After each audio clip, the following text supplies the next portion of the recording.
हजरत हुजूर सल्लल्लाहु ताला अलैहि वसल्लम ने 11 शादियां की। आपके निकाह में बैक वक्त 9 बीबियां रही आपने, लेकिन 11 निकाह फरमाए। लेकिन आपने उन बीबियों के साथ ऐसा इंसाफ किया, ऐसा अदल का पैगाम दिया कि हुजूर सल्लल्लाहु ताला अलैहि वसल्लम के उस अदल की हिस्ट्री को आप पढ़ेंगे तो यकीनन मालूम होगा कि प्यारे मुस्तफा ने किस तरह से अपने उन तमाम बीबियों के साथ अदल व इंसाफ के पैगाम को दिया है। यकीनन आज भी अगर हम अदल व इंसाफ के उस पैगाम को, हुजूर की उस लाइफ की उस हिस्ट्री को पढ़ने के बाद अपनी इज़्दिवाजी जिंदगी को अगर आगे बढ़ाएंगे, उस इज़्दिवाजी जिंदगी को आगे रवा दवा करेंगे तो यकीनन उस जिंदगी में कभी भी खराबी और खटास पैदा नहीं होगी।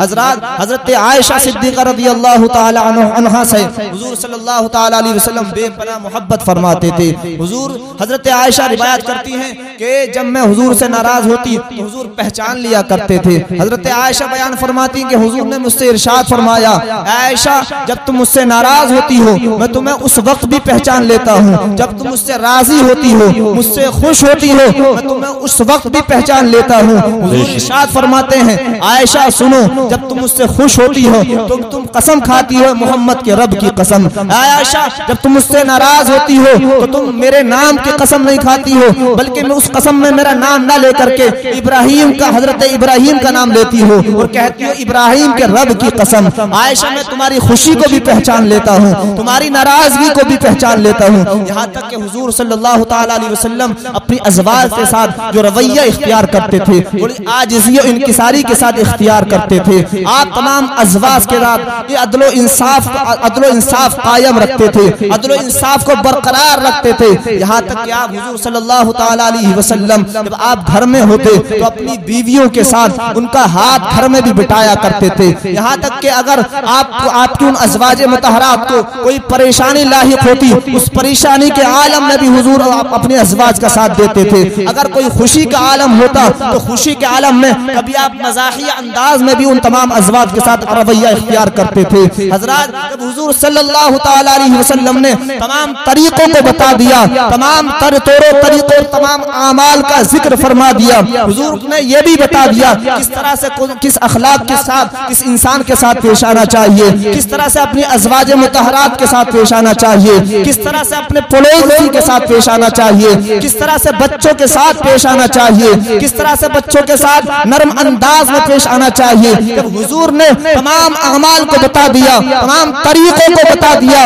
और आपने इब्तिदा से लेकर के इंतहा तक जिंदगी के तमाम लम्हात को आज से 1400 साल की हिस्ट्री से मुताला कर लीजिए। 1400 साल पहले की हिस्ट्री में हुजूर ने तमाम तरीकों को बता दिया, तमाम रवैयों को बता दिया, तो फिर हम क्यों किसी गैर के रवैये को इख्तियार करें, क्यों आज दुनियादार के रवैये को इख्तियार करें। बल्कि हमें जरूरत है हम किसी दुनियादार के नहीं बल्कि मदीने के ताजदार के रवैये को अपनी जिंदगी में पेश करें और उस बोली को बोले जो आला हजरत ने बरेली के कलंदर ने आज से 100 साल पहले जो बोली बोली थी, उस बोली को बोले, अपने मुंह को खोले, अपनी मुंह को खोल करके उस बरेली की कलंदर की बोली को बोले। और उस बरेली के कलंदर की बोली ये थी, तुम्हें जाना तुम्हें माना न रखा गैर से काम, तुम्हें जाना तुम्हें माना न रखा गैर से काम। लिल्लाहिल हम्द में दुनिया से मुसलमान गया, लिल्लाहिल हम्द में दुनिया से मुसलमान गया। जब हुजूर ने हमें सारे तरीके बता दिए हैं, तमाम चीजों को बता दिया है, तो फिर हम क्यों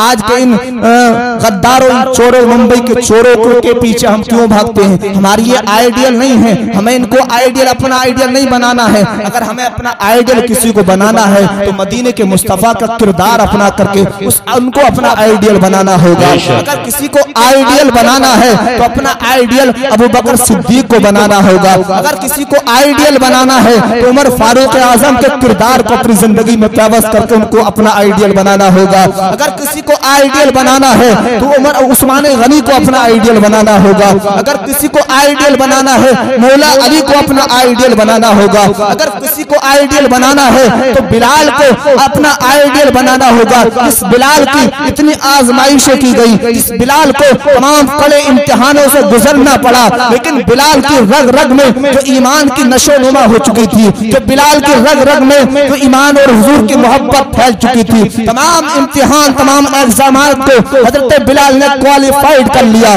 लेकिन हजरत बिलाल किसी भी एग्जाम में फेल नहीं हुए। हजरत बिलाल ने जब सारे एग्जाम पास कर लिए, सारे एग्जामों में उनका नतीजा आला आया और आपने एक आला दर्जे का मकाम हासिल कर लिया, तो उसके बाद हजरत बिलाल को एक ऐसी ईमान की पुख्तगी हासिल हुई, हजरत बिलाल को वो दर्जा अता किया गया। हजरत बिलाल को ये दर्जे तमाम मिले कब? जब हजरत बिलाल ने अपना आइडियल किसी और को नहीं, प्यारे मुस्तफा की जिंदगी को अपना आइडियल बनाया था। हमें भी जरूरत है, हमें किसी और को नहीं, उन असहाबे सुफ़ा को अपना आइडियल बनाना होगा। उन असहाबे सुफ़ा को अपना आइडियल बनाने के बाद अपनी जिंदगी के लम्हात में गुजारना होगा। यकीनन खुदा की कसम, अगर जिस दिन हमने उन असहाबे सुफ़ा को अपनी जिंदगी में पेवस कर लिया, उन असहाबे सुफ़ा की लाइफ को अपनी जिंदगी में पेवस कर लिया, तो यकीनन आज की जो हमारी जिंदगी है, ये जिंदगी यकीनन इस जिंदगी में चार चांद लग जाएंगे और ये जिंदगी हमारी आम जिंदगी से होकर के एक आला दर्जे की जिंदगी बन जाएगी। हुज़ूर सल्लल्लाहु तआला अलैहि वसल्लम ने तमाम तरीके को बयान फरमाया। हजरात हम देखें, गौर व फिक्र करें, इस दिवाजी जिंदगी आफ्टर मैरिज जो लाइफ होती है, उस आफ्टर मैरिज लाइफ को हम देखें। हुज़ूर सल्लल्लाहु तआला अलैहि वसल्लम और हज़रत आयशा सिद्दीक़ा रज़ियल्लाहु तआला अन्हा की कैसी वो आफ्टर मैरिज लाइफ थी, उस लाइफ को अपनी निगाहों के सामने रखे। उसके बाद हुजूर की प्यारी लाडली हुजूर की शहजादी की जिंदगी को अपनी देखें कि हुजूर की शहजादी की जिंदगी कैसे गुजरी है। हुजूर की उस शहजादी ने, उस जन्नती औरतों की सरदार ने कैसे अपनी जिंदगी को गुजारा है। आइए सब मोमेंट हुजूर सल्लल्लाहु तआला अलैहि वसल्लम की उस शहजादी की जिंदगी के भी देखिए, जिस शहजादी ने सब कुछ होने के बावजूद भी उस सादगी के साथ अपनी जिंदगी को गुजारा, कि जिस जिंदगी को कोई आम लड़की, कोई आम औरत गवारा नहीं कर सकती। अगर आज के टाइम में थोड़ा सा पैसा क्या आ जाए, थोड़ी सी माल और दौलत क्या हासिल हो जाए तमाम, फिर तो यहाँ कपड़े यहाँ पास में भी नहीं मिलते, बल्कि कपड़े भी खरीदना है तो कोई बड़ा सा मॉल चाहिए। थोड़े से पैसे क्या आ जाए, अरे गौर कीजिए उस मुस्तफा की बेटी की जिंदगी पर, उस मुस्तफा की बेटी की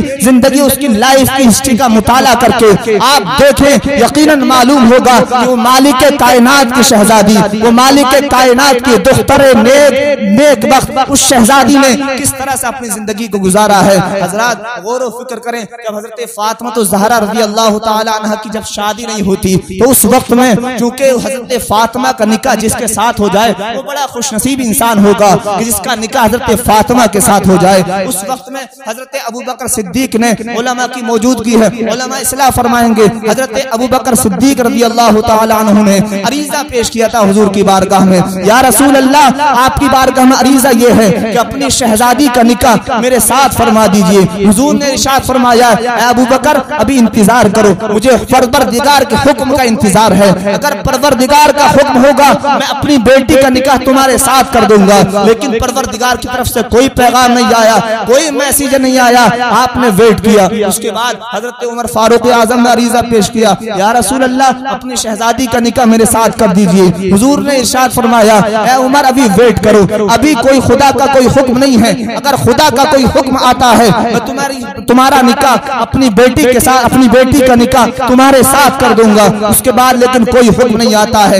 ये दोनों लोगों के बारे में कोई हुक्म नहीं आया। इन दोनों लोगों ने हजरत अली कर्रमल्लाहु वजहुल करीम से कहा, अली जाओ तुम ही अपने अरीजे को पेश कर दो, अपनी रिक्वेस्ट हुजूर की बारगाह में सबमिट कर दीजिए, हो सकता है तुम्हारी रिक्वेस्ट एक्सेप्टेड हो जाए। हुजूर की बारगाह में अपने रिक्वेस्ट को, अपने अरीजे को पेश कर दीजिए। हजरत अबू बकर सिद्दीक, हजरत उमर ने कहा, लेकिन अली कहते हैं कि अबू बकर उमर मेरे पास तो अभी कुछ भी नहीं है, मैं किस मुंह से, किस तरह से हुजूर की बारगाह में अपने अरीजे को पेश करूं, किस तरह से मैं हुजूर की बारगाह में अपनी रिक्वेस्ट को सबमिट करूं, मेरे पास तो ऐसा कुछ भी नहीं है इसके सबब मैं अपने अरीजे को पेश करूं। लेकिन अबू बकर उमर ने जब फोर्स किया, ज्यादा उनसे इसरार किया, इसरार करने के बाद हजरत मौला अली ने हुजूर की बारगाह में अरीजा पेश किया, या रसूल अल्लाह, आपकी अगर इजाजत हो तो मेरा एक अरीजा है, अरीजा यह है या रसूल अल्लाह, अपनी लाडली शहजादी बेटी का निकाह मेरे साथ फरमा दीजिए। हुजूर ने जब ये सुना तो हुजूर ने की बारगाह में जब ये अरीजा सबमिट किया गया, ये अरीजा पेश किया गया, हुजूर ने इस अरीजे को सुना। हुजूर की बारगाह में जब ये अरीजा पेश किया जा चुका,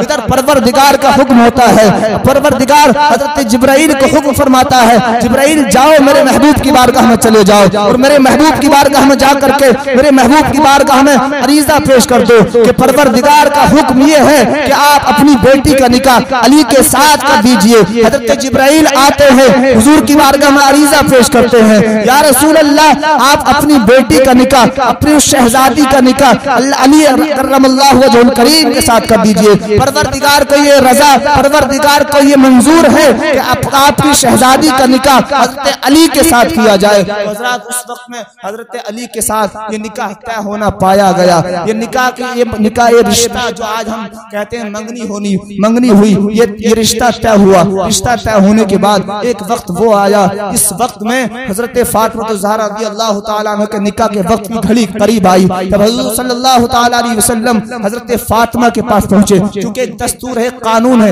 एक तरीका है कि जब कोई शादी होती है उस शादी में पहले लड़की से इजाजत ली जाती है। आपने भी देखा होगा, उलमा इकराम निकाह पढ़ाते रहते हैं, इनको सब मालूम है। आपने भी देखा होगा कि जब किसी से शादी, किसी के साथ किसी का निकाह होता है, पहले लड़की से इजाजत तलब की जाती है। हजरत हुजूर सल्लल्लाहु ताला अलैहि वसल्लम अपनी लाडली उस शहजादी की बारगाह में निकाह की इजाजत तलब करने के लिए जाते हैं। हुजूर अपनी लाडली से इरशाद फरमाते हैं, बेटी मैंने तुम्हारा निकाह इतने मेहर में अली के साथ तुम्हारा निकाह मैं करता हूँ, क्या तुम्हें मंजूर है? हजरत फातिमा के जवाब को सुने और हजरत फातिमा के जवाब को सुनकर के आप मचल जाइए। हजरत फातिमा ने क्या जवाब दिया था? अगर आज की कोई लाडली होती, आज की कोई बेटी होती, कोई ऐसे वो जिसकी थिंकिंग ऐसी पॉजिटिव थिंकिंग उसकी नहीं होती, बल्कि आज की बेटियों की जो थिंकिंग होती है, उनके जो थॉट्स होते हैं वो आज निगेटिव होते हैं, पॉजिटिव थॉट उनके नहीं होती है। लेकिन हजरत फातिमा की थिंकिंग और आपके थॉट्स को देखिए, हजरत फातिमा की थिंकिंग क्या थी। हजरत फातिमा बाबा जान की बारगाह में अरीजा पेश करती है, बाबा जान अली तो कबूल है लेकिन मेहर कबूल नहीं है। हुजूर ने इरशाद फरमाया, बेटी अली तो कबूल है लेकिन मेहर कबूल नहीं है। बेटी आखिर मामला क्या है? बेटी तुम्हें मेहर में क्या चाहिए? तुम्हारी क्या ख्वाहिश है जो तुम्हारा मेहर बनाया जाए? उस शहजादी, उस मदीने के ताजदार की शहजादी का जवाब सुनिए और मचल जाइए। उस शहजादी ने क्या जवाब दिया था? उस शहजादी ने जवाब दिया था, बाबा जान आपकी बेटी की ख्वाहिश ये है, आपकी बेटी की तमन्ना ये है कि मेरे मेहर में मुझे माले दौलत की ख्वाहिश नहीं है। बाबा जान अगर मेरे मेहर में मुझे कुछ देना चाहते हैं तो बाबा जान आपकी बारगाह में अरीजा ये है कि आप अपनी उम्मत की बख्शिश का परवाना मुझे परवरदिगार से अता करा दीजिए, मेरे लिए यही काफी है। उस शहजादी की थॉट, उस शहजादी की थिंकिंग को देखिए। वो शहजादी कह रही है, या रसूल अल्लाह बाबा जान आपकी उम्मत की बख्शिश का परवाना मुझे चाहिए। वो परवाना मिल जाए समझ लीजिए मेरे लिए ये सबसे बड़ी खुशनसीबी की बात है। इधर तकरार हो रही है, हुजूर सल्लल्लाहु ताला अलैहि वसल्लम और आपकी शहजादी में गुफ्तगू हो रही है। परवरदिगार तजल्ली रहमत फरमाता है और परवरदिगार जिब्राइल को हुक्म फरमाता है, जिब्राइल जाओ मेरे महबूब की बारगाह में अरीजा पेश कर दो। परवरदिगार का हुक्म है, जो आपकी बेटी की ख्वाहिश है, जो आपकी बेटी की मर्जी है, परवरदिगार की भी वही मर्जी है। परवरदिगार आपकी बेटी की ख्वाहिश को पूरा करता है, परवरदिगार वो अता फरमाता है जो आपकी बेटी की ख्वाहिश है। परवरदिगार के हुक्म के मुताबिक हजरत जिब्राइल आते हैं, आने के बाद अरीजा पेश करते हैं, या रसूल अल्लाह परवरदिगार का हुक्म है जो आपकी बेटी की ख्वाहिश है वो आपकी बेटी की ख्वाहिश को पूरा किया जाता है। परवरदिगार आपकी बेटी के मेहर में, आपकी बेटी के मेहर में आपकी उम्मत की बख्शिश को लिख देता है। परवरदिगार की तरफ से जब ये हुक्म हुआ उसके बाद निकाह हुआ। इस दिवाजी जिंदगी आफ्टर मैरिज लाइफ, जो आफ्टर मैरिज लाइफ जो गुजरती गई, गुजरने के बाद चंद अय्याम गुजरे, चंद साल गुजरे, चंद साल गुजरने के बाद हजरत फातिमा हजरत अली से अरीजा पेश करती हैं, मेरे खाविंद आपकी बारगाह में अरीजा है। अरीजा ये है हुजूर के, मेरा अरीजा ये है कि जब मेरा इंतकाल हो, मेरे इंतकाल के वक्त में आप एक वसीयत में आपको करती हूँ कि मेरे इंतकाल के वक्त में फला जगह एक कागज का टुकड़ा रखा है, उस कागज के टुकड़े को आप मेरे कफन में रख देना और कफन में रखने के बाद मुझे दफन करना। हुजूर हजरत अली हजरत जैनब से, हजरत फातिमा से इरशाद फरमाते हैं, फातिमा आखिर ये बताओ, चलिए वो आपकी विश, आपकी उस ख्वाहिश को, आपकी इस वसीयत को मैं पूरा तो कर दूंगा, लेकिन ये बताओ फातिमा उस कागज के टुकड़े में लिखा हुआ क्या है? उस कागज के टुकड़े में लिखा हुआ क्या है? हजरत फातिमा अरीजा पेश करती हैं, मेरे खाविंद उस कागज के टुकड़े में मेरे और मेरे बाबा जान के दरमियान एक राज की बात है। हजरत अली इरशाद फरमाते हैं, मेरी जौजा ये बताइए वो आखिर राज की बात है क्या? क्या मुझे भी वो राज की बात नहीं बता सकती। हजरत फातिमा बयान फरमाती हैं, क्या हजरत फातिमा अरीजा पेश करती हैं, क्या मेरे खाविन क्यों नहीं मैं आपको वो राज की बात बता सकती हूँ। हजरत फातिमा ने कहा, मेरे खाविन सुनिए, ये राज की बात ये है कि उस कागज के टुकड़े में कुछ और नहीं है बल्कि आपका और मेरा मेहर है, जो हमारा मेहर मुकर्रर किया गया था। और वो मेहर ये है तो हमारे उस मेहर में मेरे बाबा जान की उम्मत की बख्शिश को लिखा गया है, उस कागज के टुकड़े में यही लिखा हुआ है। हजरत फातिमा से हजरत अली इरशाद फरमाते हैं, फातिमा ये बताओ, चलिए ठीक है वो मेहर उसमें लिखा हुआ है, बाबा जान की बख्शिश उसकी उम्मत की बख्शिश लिखी हुई है, लेकिन उस कागज के टुकड़े को रखवा कर तुम करोगी क्या अपने कफन में। हजरत फातिमा अरीजा पेश करती हैं, मेरे खाविन मैं इसलिए उस कागज के टुकड़े को रखवा रही हूँ कि जब क़यामत के दिन रोज़े महशर मेरे बाबा जान के उम्मतियों का हिसाब व किताब होता होगा, मेरे बाबा जान के कुछ गुनहगार उम्मती होंगे, जिन गुनहगार उम्मतियों को जहन्नम की तरफ हुक्म दे दिया गया होगा,